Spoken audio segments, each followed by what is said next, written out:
Doctor Pradeep सेठ, कैसे हम इसे समझें अगर डब्ल्यूएचओ ये कहता है कि ये एरोसोल है, ये हवा में है और हवा से एक दूसरे को संक्रमित कर सकता है।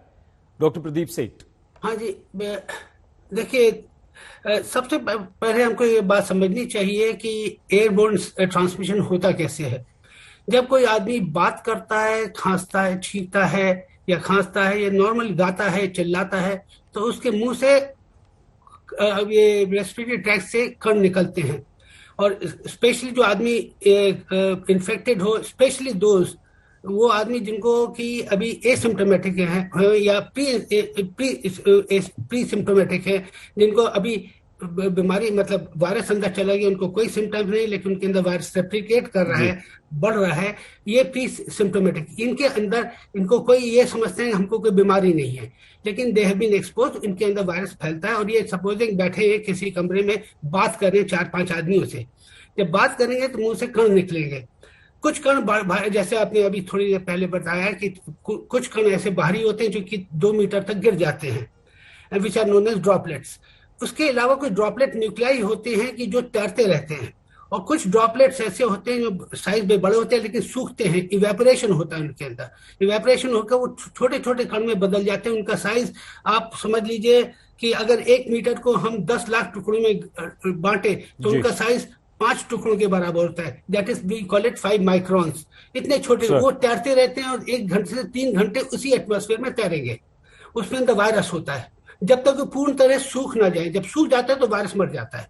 वायरस को थोड़ा सा पानी चाहिए होता है जिंदा रहने के लिए, तो वो तैरता रहता है। वो अगर हम इनहेल कर लेते हैं तो बीमारी हो सकती है, जैसे नोन एज एयरबोर्न ट्रांसमिशन।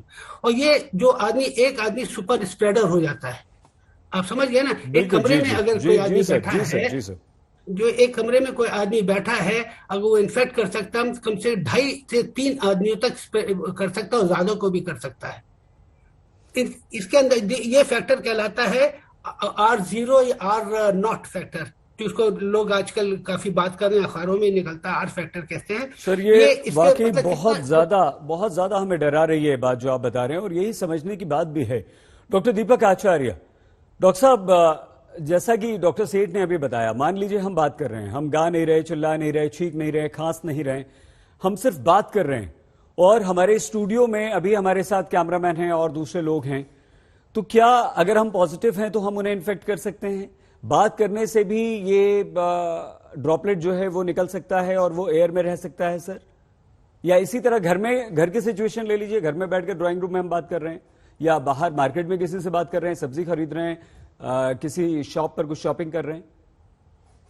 सही जी, 2 बातें बहुत इंपॉर्टेंट है इस समय। एक तो ये है कि आप किस एम्बियंस में हैं, और दूसरी जो सबसे बड़ी इंपॉर्टेंट बात है कि उस एम्बियंस के अंदर में कोई पॉजिटिव है या नहीं है। यदि कोई पॉजिटिव होता है और वो क्लोज्ड एम्बियंस है जहां पर वेंटिलेशन प्रॉपर नहीं है, सर्कुलेट हो रही हवा वहीं वहीं रह रही है, और जो लैंसेट की जो स्टडी आई थी मिड अप्रैल में, उसमें ये बताया गया था, 10 पॉइंट्स उन्होंने रेस किए थे उस स्टडी के बाद में, और ये बताया गया था कि 3 से 4 घंटे तक ये जो एरोसॉल्स हैं ये हवा में ट्रेवल करते रहते हैं। तो ये पॉसिबिलिटी कब होगी?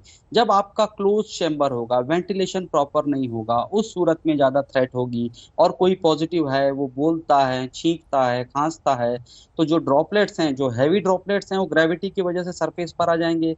जो लाइट हैं, जो एरोसोल्स हैं, वो ट्रेवल करते रहेंगे। और जैसा अभी डॉक्टर साहब ने बताया, सेठ साहब ने, कि जो पानी का यदि उसके ऊपर में कोटिंग होगी, एनकैप्सुलेटेड होगा वो किसी लिक्विड मीडिया के अंदर, तो सर्वाइव करते रहेगा। तो 3 से 4 घंटे तक सर्वाइव करते रहेगा। तो उस सूरत में जब कोई पॉजिटिव है, आप क्लोज चेम्बर के अंदर हैं, तो आपके पास रिस्क बनी हुई है। सबसे इंपॉर्टेंट होगा वेंटिलेशन प्रॉपर रहे, सर्कुलेट होते रही हवा, तो वहां पर रिस्क आपकी अपने आप कम हो जाती है। लेकिन फिर भी कोई पॉजिटिव है तो आप हमेशा रिस्क में रहेंगे ऐसी जगहों पे। इसलिए कहा जाता है कि प्रॉपर वेंटिलेशन हो, एरेशन हो उस चैम्बर में। जिस जगह पर, घरों में भी आप रह रहे हैं, विंडोज ओपन करके रखें, और कोई पॉजिटिव घर में है तो ये मेक श्योर करें कि वेंटिलेशन प्रॉपर हो और उनको आइसोलेट करके रखा गया। नहीं सर, लेकिन एक बात और बताइए, हम डॉक्टर अजय के पास जाएं उससे पहले, वेंटिलेशन मान लीजिए जिनके घर खुले हुए हैं, एक दूसरे घर या फ्लैट्स में दूरी है, वहां तो ठीक है, लेकिन मान लीजिए हमारे देश में बहुत सारी ऐसी आबादी है जो बहुत क्लोज्ड रहती है, बहुत पास पास घर बहुत पास पास रहते हैं। ऐसे में अगर हम खिड़की दरवाजे खोलें और पड़ोस में या दूर कहीं कोई इन्फेक्टेड है तो उसका वायरस भी तो आ सकता है सर, या नहीं आ सकता? ये ऐसे ही एक थॉट आया दिमाग में। मैं समझ गया। बिल्कुल कंफ्यूज नहीं होने की जरूरत है, ना डरने की जरूरत जी है। हवा में जैसे ही आ जाएंगे पार्टिकल्स डिस्पर्स हो जाते हैं। सनलाइट का कांटेक्ट आता है, थोड़ा भी 6 मिनट का भी सनलाइट मिलता है, जैसे ही वो ड्रॉपलेट्स ड्राई होते हैं, वायरस सरफेस पर आ गया, डेड भी हो जाएगा वो। तो खुले हवा में बिल्कुल रिस्क बहुत नेग्लिजिबल है, बहुत कम है।